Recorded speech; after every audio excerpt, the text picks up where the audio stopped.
Jamal's heart raced as he knelt beside the frail baby, its tiny body shivering in the cold. He could barely see through the dusty, broken windows of the abandoned house, but the sound of its cries was unmistakable. The baby's pale skin, wrapped in a threadbare pink blanket, barely stirred, and Jamal's stomach churned with worry. He had no idea who had left the baby here or why, but what he knew was that no one else seemed to be around. He carefully checked the baby's breathing. A sigh of relief escaped his lips as he confirmed the infant was still alive, though barely. Jamal's mind raced as he considered what to do next. He couldn't just leave the baby here to die, and there was no time to waste. With no one else in sight to help, Jamal made a decision that would change his life forever. Despite his small frame, Jamal gently lifted the baby in his arms, cradling it against his chest. His clothes were torn and his stomach empty, but he felt a deep sense of responsibility. He had no idea how he was going to care for the baby, but somehow he knew he couldn't walk away. "I'll take care of you," he whispered, as if the baby could understand. Jamal stumbled out of the dilapidated house, clutching the baby as best as he could. He headed to the only place he could think of, his grandmother's home, a few blocks down the road. It wasn't much, but it was the only place he knew where he might be able to get some help. As he walked, he thought about his own struggles, how difficult life had been without a stable home or food, but something about holding the baby made him forget his own problems. All that mattered right now was making sure the baby was safe. By the time Jamal reached his grandmother's house, the baby had stopped crying. He gently placed the infant on the couch where his grandmother's old blanket had been tossed. Nana Ruth looked up from her worn armchair, her weary eyes widening in shock. "Jamal, where did you find this baby?" she asked, a mixture of concern and disbelief in her voice. "I found her in the old house, Nana," Jamal explained, his voice quiet but determined. "She was abandoned, left all alone. I couldn't just leave her there." Nana Ruth, though frail, rose from her chair and moved over to the couch. She looked down at the baby, her expression softening with sympathy. "We don't have much, but we'll take care of her." Jamal nodded. Even though Nana Ruth's health wasn't great, he knew she'd do everything she could to help. And as the two of them gathered the meager resources they had, Jamal couldn't help but feel a sense of pride in his decision to help the baby. Despite everything he lacked in his own life, he had done the right thing. The baby had found someone who cared. Jamal's heart pounded as he rushed to gather what little he had to care for the baby. His hands trembled as he rummaged through his small cupboard, finding nothing but a half-finished loaf of bread and some canned food. His stomach growled with hunger, but he pushed his own discomfort aside. The baby's cries were relentless, and Jamal knew he had to do something to calm her down. He wrapped the baby tightly in the blanket he had found and tried to settle her into the small space beside the couch. There was no milk in the house, and Jamal couldn't find any in the trash he had scavenged earlier. He knew this wasn't enough, but he had no choice but to make do. He found a small bottle of water and gently fed it to her, hoping it would be enough to quiet her for a while. But the baby's cries echoed through the apartment, loud and piercing, drawing unwanted attention from the neighbors. Jamal's heart skipped a beat as he heard footsteps outside the door. He froze, holding his breath, hoping the noise would stop. A voice called out from the hallway. "What's going on in there, Jamal? Why's the baby crying?" It was Mrs. Simmons, the neighbor who lived across the hall. Jamal had always been on good terms with her, but he could sense her suspicion growing. She had never been kind to him, and now, seeing the baby, he feared she might think he was doing something wrong. I just found her, Jamal said, his voice trembling. She's not mine. She was abandoned, and I'm just trying to help her. Before he could say anything more, he heard the door handle rattling. Jamal's heart raced as he rushed to hide the baby in the closet, wrapping the blanket around her carefully to make sure she wouldn't make a sound. He locked the door behind him and stepped into the hallway, praying he wouldn't be discovered. Mrs. Simmons eyed him suspiciously. You'd better be careful, Jamal. People don't just leave babies around. I'll be telling the authorities. Panic surged through him. He had no time to explain himself. He had to protect the baby. He nodded quickly, not saying a word as he rushed back inside.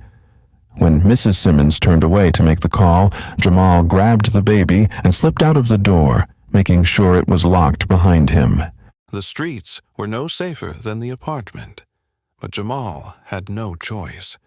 He had to get the baby to someone who could help her. He sprinted down the street, dodging the occasional pedestrian and hoping no one would stop him. His mind raced as he wondered where he could take the baby. His grandmother, Nana Ruth, wasn't strong enough to take care of a baby, and there was no one else he trusted. He couldn't go to the police, and he couldn't go to anyone in his neighborhood. He was on his own. As Jamal reached the corner of the block, he spotted a familiar face, Mrs. Wilson, a kindly older woman who ran the local bakery. She had always been kind to Jamal, and he thought she might be able to help. He hurried over to her, breathless. "Mrs. Wilson, I need help," Jamal said urgently, holding the baby close. "This baby's been abandoned, and I don't know what to do." Mrs. Wilson's eyes widened in surprise, and her expression softened. "Come inside, Jamal. We'll figure something out." Jamal followed her into the small bakery, breathing a sigh of relief. At least here, he felt like he might be safe. But the moment of calm didn't last long. A loud bang sounded from the door as someone knocked. Jamal's heart dropped. Mrs. Wilson glanced nervously at him and whispered, "I'll keep them distracted. Stay in the back." Jamal nodded, clutching the baby tightly as Mrs. Wilson went to answer the door. He knew he couldn't stay much longer, but for now, it felt like he had found a small sliver of hope. What would happen next, he wasn't sure, but he was determined to protect this baby, no matter the cost. Jamal wandered through the clean, well-maintained streets of the wealthier part of town, feeling out of place. The stark contrast between his neighborhood and this one weighed heavily on him, but his only focus was the baby. He had to find help. As he walked, the weight of the infant in his arms seemed to grow heavier. He could feel the baby's warmth and heard the soft, steady breaths she took, but he couldn't shake the anxiety gnawing at him. He knew he couldn't keep her hidden forever. He needed to find someone trustworthy to take care of her. As he walked past a local cafe, a woman sitting outside noticed him, her gaze softening when she saw the baby in his arms. "Hey there, are you all right?" she asked, her voice gentle but concerned. Jamal stopped, hesitating for a moment. He had never been one to open up to strangers, but something about this woman's kindness made him feel like he could trust her. I found this baby," he said, his voice barely above a whisper. "She was abandoned, and I don't know what to do." The woman looked at him, her expression filled with sympathy. "You did the right thing by bringing her here," she said. "Let's get you some help." Her name was Lena, and she could see the desperation in Jamal's eyes. She gently guided him to a nearby bench, and, after a brief exchange, offered to call the authorities. Lena, who had spent years volunteering for children's services, knew just what to do. She took out her phone and made the call, explaining the situation calmly. Jamal sat silently, holding the baby and feeling the growing weight of the situation. His hope was waning, but Lena's reassurance kept him grounded. Within minutes, a couple of police officers arrived, along with a woman from Child Services. They took the baby from Jamal's arms carefully and began assessing the child's health. The police officers made small talk with Lena, but Jamal could barely hear them over the pounding in his head. He was too scared, too unsure of what would happen next. Then, in the midst of all the commotion, two well-dressed people arrived. A tall man, with a stern but concerned look on his face, followed closely by a woman who seemed to be holding back tears. The woman gasped when she saw the baby. "Oh, my God, that's my daughter," she said, rushing forward. Jamal stepped back, confused. He had no idea what was going on, but Lena quickly explained that the baby's parents had arrived. The man, Mark, introduced himself with a firm handshake. "I'm Mark Thompson, and this is my wife, Sarah," he said. "We've been searching for our daughter for the last 2 days after she was taken from our home."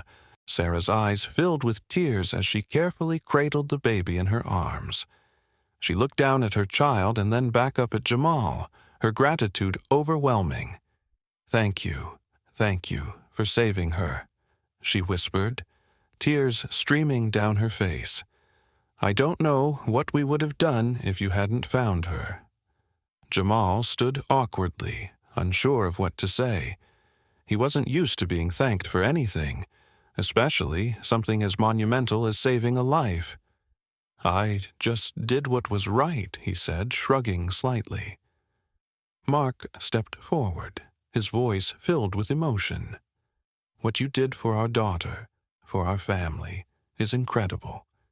We've been through hell the past couple of days, and you've brought us the one thing we wanted the most, our daughter back."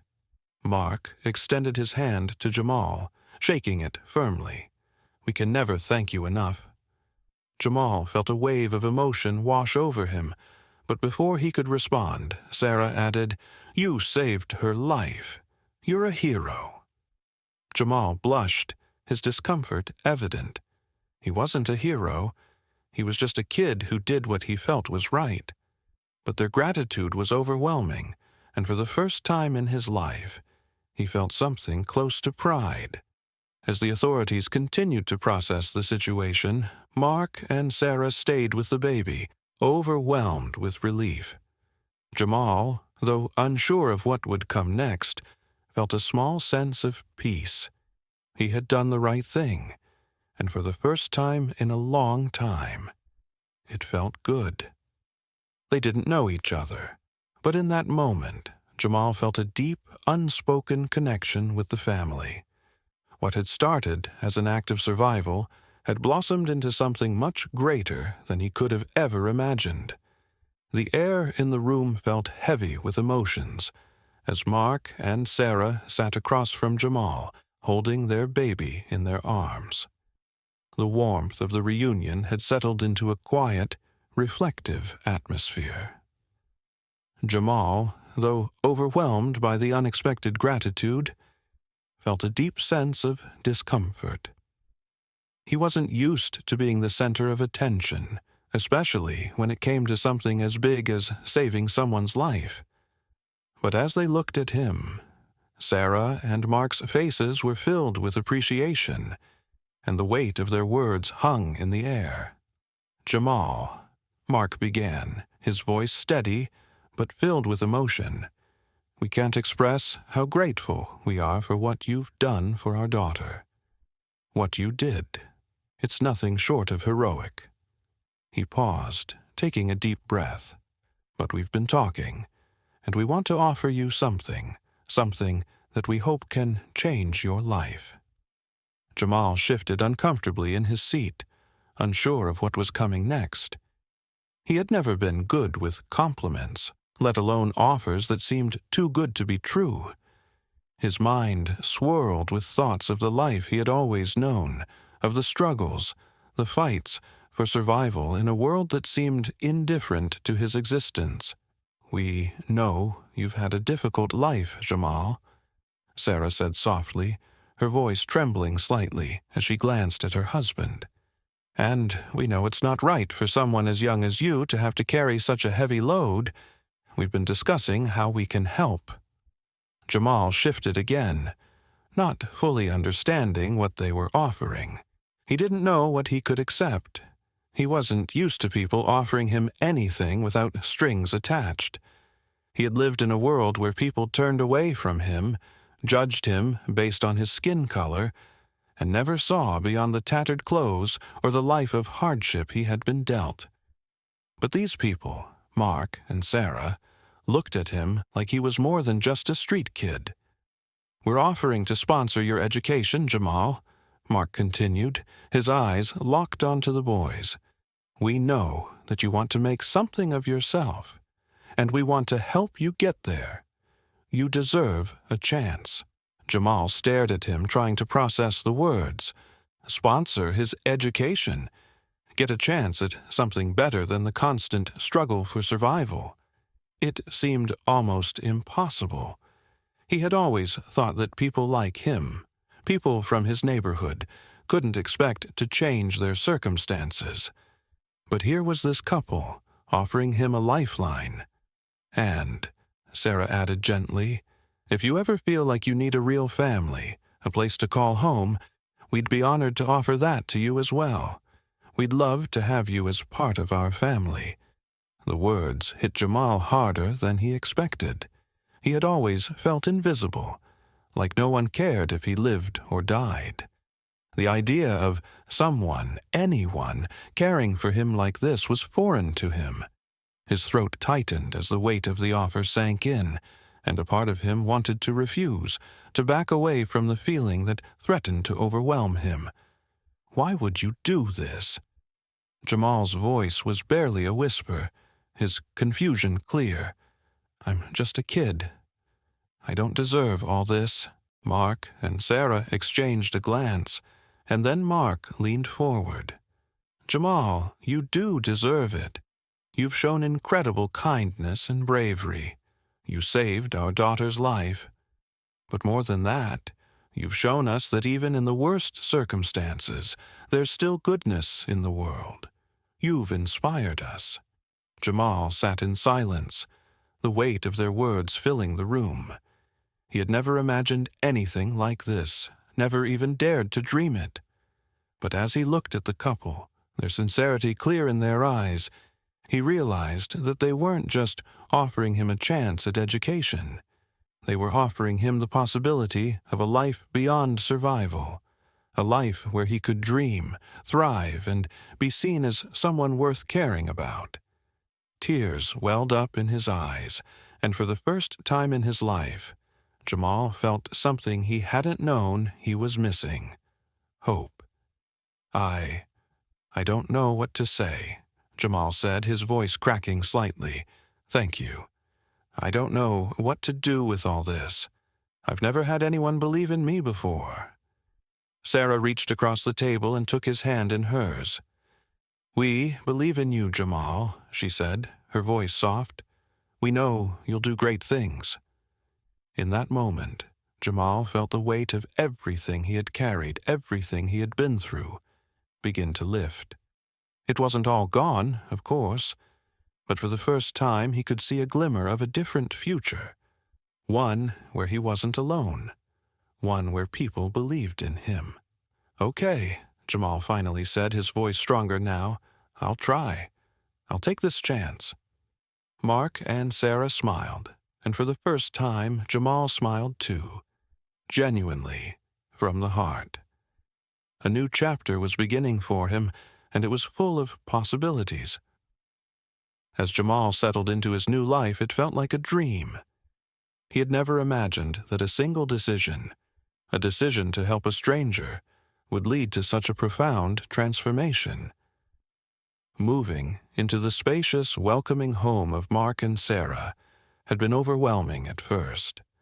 The luxury, the comfort, and the kindness they showed him felt so foreign compared to the harsh realities of the streets he had always known. But with each passing day, Jamal began to feel like he truly belonged.